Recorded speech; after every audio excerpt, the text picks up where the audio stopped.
दोस्तों, आज की कहानी है कफन। ये भी काफी प्रसिद्ध कहानी है मुंशी प्रेमचंद की। आइए देखते हैं। इस कहानी के मुख्य पात्र हैं घीसू और माधव। कहानी इस प्रकार है। झोपड़े के द्वार पर बाप और बेटे दोनों एक बुझे हुए अलाव के सामने चुपचाप बैठे हुए हैं और अंदर बेटे की जवान बीबी बुधिया प्रसव वेदना में पछाड़ खा रही है। रह रह कर उसके मुंह से ऐसी दिल दहला देने वाली आवाज निकलती थी कि दोनों कलेजा थाम लेते। जाड़े की रात थी। प्रकृति सन्नाटे में डूबी हुई थी। सारा गांव अंधकार में लय हो गया था। घीसू ने कहा, मालूम होता है बचेगी नहीं। सारा दिन दौड़ते हो गया। जा देख क्या। माधव चिढ़कर बोला, मरना ही है तो जल्दी क्यों नहीं मर जाती। देख कर क्या करूं। तू बड़ा बेदर्द है। जिसके भर साल भर सुख चैन से रहा, उसी के साथ इतनी बेवफाई। तो मुझे उसका तड़पना और हाथ पांव पटकना नहीं देखा जाता। घीसू एक दिन काम करता तो 3 दिन आराम करता। माधव इतना कामचोर था कि आधे घंटे काम करता तो घंटे भर चिलम पीता। इसलिए उन्हें कहीं मजदूरी नहीं मिलती थी। घर में मुट्ठी भर भी अनाज मौजूद हो तो उसके लिए काम करने की कसम थी। जब 2-4 फाके हो जाते तो घीसू पेड़ पर चढ़कर लकड़ियां तोड़ लाता और माधव बाजार से बेच रहा था। और जब तक वो पैसे रहते दोनों इधर उधर मारे मारे फिरते। गांव में काम की कमी न थी। किसानों का गांव था। मेहनती आदमी के लिए 50 काम थे। मगर इन दोनों को उसी वक्त बुलाते जब 2 आदमियों से एक का काम पाकर भी संतोष कर लेने के सिवा और कोई चारा न होता। अगर दोनों साधु होते तो उन्हें संतोष और धैर्य के लिए संयम और नियम की बिल्कुल जरूरत न होती। यह तो इनकी प्रकृति थी। विचित्र जीवन था इनका। घर में मिट्टी के 2-4 बर्तन के सिवा कोई संपत्ति नहीं। फटे चीथड़ों से अपनी नग्नता को ढके हुए जिए जा रहे थे। संसार की चिंताओं से मुक्त, कर्ज से लदे हुए, गालियां खाते, मार खाते, मगर कोई गम नहीं था। दीन इतने की वसूली की बिल्कुल आशा न रहने पर भी लोग इन्हें कुछ न कुछ कर्ज दे देते थे। मटर आलू की फसल में दूसरे के खेतों से मटर उखाड़ लाते, आलू उखाड़ लाते और भून भून कर खा लेते।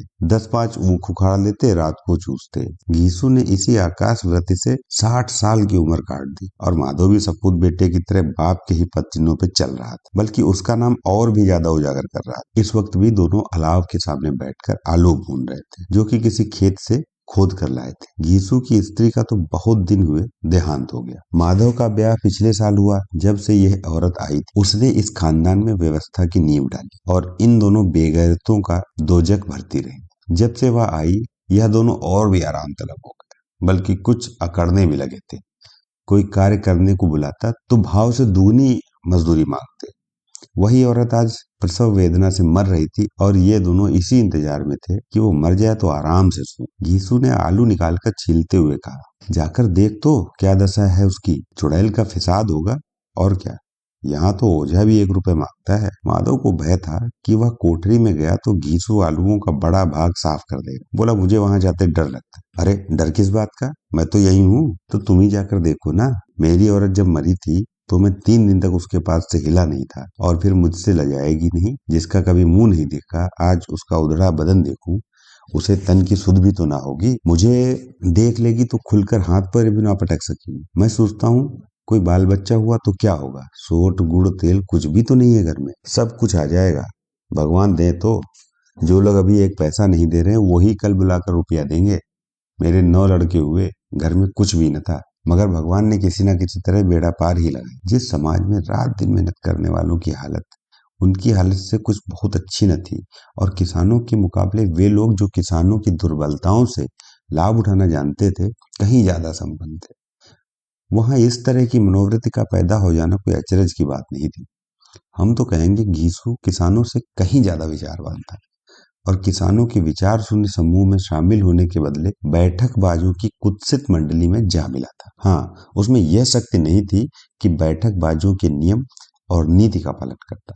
इसलिए जहां उसकी मंडली के और लोग गांव के सरगना और मुखिया बने बैठे हुए थे, उस पर सारा गांव उंगली उठाता था। फिर भी उसे यह तस्कीन तो थी ही कि अगर वह फटे हाल है तो कम से कम उसे किसानों की जैसी जी तोड़ मेहनत तो नहीं करनी पड़ती, और उसकी सरलता और निरीहता से दूसरे लोग बेजा फायदा तो नहीं उठाते। दोनों आलू निकाल निकाल कर जलते जलते खाने लगे। कल से कुछ खाया नहीं था, इतना सब्र न था कि ठंडा होने दे। कई बार दोनों की जुबानें जल गई। छिल जाने पर आलू का बाहरी हिस्सा जमान हलक तालू को जला देता था और उस अंगारे को मुंह में रखने से ज्यादा खैरियत इसी में थी कि वो जल्दी जल्दी अंदर पहुंच जाए। वहां उसे ठंडा करने के लिए काफी सामान थे, इसलिए दोनों जल्द जल्द निकल जाते। हालांकि इस कोशिश में उनकी आंखों से आंसू तक निकल जा रहे। घीसू को उसी वक्त ठाकुर की बारात याद आई जिसमें वह 20 साल पहले गया था। उस दावत में उसे जो तृप्ति मिली थी वह उसके जीवन में एक याद रखने लायक बात थी और आज भी उसकी याद ताजा थी। बोला, वह भोज में नहीं भूलता। तब से फिर उस तरह का खाना आज तक भरपेट नहीं मिला। लड़की वालों ने सबको भर पेट पूड़ियाँ खिलाई थी, सबको, छोटे बड़े सब ने पूड़ियाँ खाई, असली घी की। चटनी, रायता, 3 तरह के सूखे साग, एक रसेदार सब्जी, तरकारी, दही, चटनी, मिठाई, अब क्या क्या बताऊं उस भोज में क्या स्वाद मिला। कोई रोक टोक नहीं थी, जो चीज चाहो मांगो, जितना चाहो खाओ।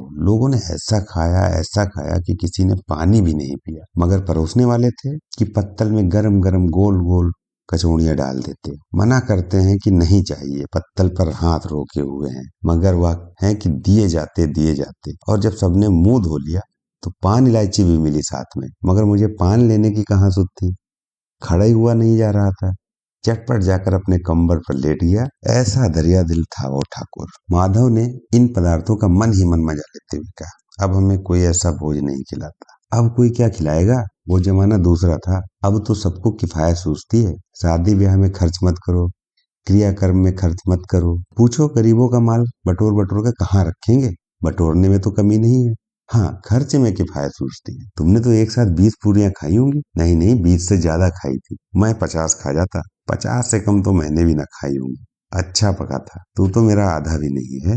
आलू खाकर दोनों ने पानी पिया और वहीं अलाव के सामने अपनी अपनी धोतियां ओढ़कर पांव पेट में डाले सो रहे, जैसे 2 बड़े अजगर मरे पड़े हों। और बुधिया अभी तक वहीं कराह रही थी। सवेरे माधव ने कोठरी में जाकर देखा तो उसकी स्त्री ठंडी हो गई थी। उसके मुंह पर मक्खियां भिनक रही थी, पथराई हुई आंखें ऊपर टंगी हुई थी, सारी देह धूल से लथपथ हो रही थी। उसके पेट में बच्चा मर गया था। माधव भागा हुआ घीसू के पास आया। फिर दोनों जोर जोर से हाय हाय करके और छाती पीटने लगे। पड़ोस वालों ने सुना तो दौड़े हुए आए और अपनी पुरानी मर्यादा के अनुसार इन अभागों को समझाने लगे, मगर ज्यादा रोने पीटने का अवसर न था। कफन की और लकड़ी की फिक्र करनी थी। घर में तो पैसा इस तरह गायब था जैसे चील के घोंसले से मांस। बाप बेटे रोते हुए गांव के जमींदार के पास गए। वह इन दोनों की सूरत से भी नफरत करते थे। कई बार इन्हें अपने हाथों से पीट चुके थे। चोरी करने के लिए, वादे पर काम न करने के लिए। पूछा, क्या है घिसुआ, क्यों रोता है? अब तो तू कहीं दिखाई भी नहीं देता। मालूम होता है इस गांव में रहना ही नहीं चाहता तू। घिसू ने जमीन पर सिर रखकर अपनी आंखों में आंसू भरे हुए कहा, सरकार, बड़ी विपत्ति में हूँ। माधव की घरवाली रात गुजर गई। रात भर तड़पती रही सरकार। हम दोनों उसके सिरहाने बैठे रहे, दवा दारू जो कुछ हो सका सब कुछ किया, लेकिन वह हमें दगा दे गई। अब कोई एक रोटी देने वाला भी न रहा मालिक। तबाह हो गए, घर उजड़ गया, आपका गुलाम हूँ। अब आपके सिवा कौन उसकी मिट्टी पार लगाएगा? हमारे हाथ में तो जो कुछ था वह सब दवा दारू में उठ गया। सरकार ही की दया होगी तो उसकी मिट्टी उठेगी। अब आपके सिवा किसके द्वार पर जाऊं? जमींदार साहब दयालु थे, मगर घीसू पर दया करना काले कंबल पे रंग चढ़ाने जैसा था। उनके जी में तो आया, कह दे चल दूर हो यहाँ से, यूं तो बुलाने से भी नहीं आता। आज जब गरज पड़ी तो खुद आकर खुशामद कर रहा है। हरामखोर कहीं का, बदमाश। लेकिन यह क्रोध या दंड देने का अवसर नहीं। जी में कुड़ते हुए 2 रुपए निकाल कर फेंक दिए, मगर सांत्वना का एक शब्द भी मुंह से नहीं निकला। उसकी तरफ ताका तक नहीं, जैसे सिर से बोझ उतर गया हो। जब जमींदार साहब ने 2 रुपए दिए तो गांव के बनिए महाजनों को इनकार करने का साहस कैसे होता। घीसू जमींदार के नाम का ढिंढोरा भी पीटना जानता था। किसी ने 2 आने दिए, किसी ने 4 आने दिए। 1 घंटे में घीसू के पास 5 रुपए की अच्छी रकम जमा हो गई। कहीं से अनाज मिल गया, कहीं से लकड़ी मिल गई। और दोपहर को घीसू और माधव बाजार से कफन लेने चले। इधर लोग बांस वांस भी काटने लगे। गांव की नर्म दिल स्त्रियां आकर लाश देखती और उसकी बेकसी पर 2 बूंद आंसू गिरा के चली जाती। इधर बाजार में पहुंचकर घीसू बोला, लकड़ी तो उसे जलाने भर को मिल गई होगी, क्यों माधव? माधव बोला, हाँ लकड़ी तो बहुत है, अब कफन चाहिए केवल। तो चलो कोई हल्का सा कफन ले लेते हैं। हाँ और क्या, लाश उठाते रात हो जाएगी। रात को कफन कौन देखता है? कैसा बुरा रिवाज है कि जिसे जीते जी तन ढकने को चीथड़ा ना मिला, उसे मरने पे नया कफन चाहिए। कफन तो लाश के साथ ही जल जाता है, और क्या रखा रहता है।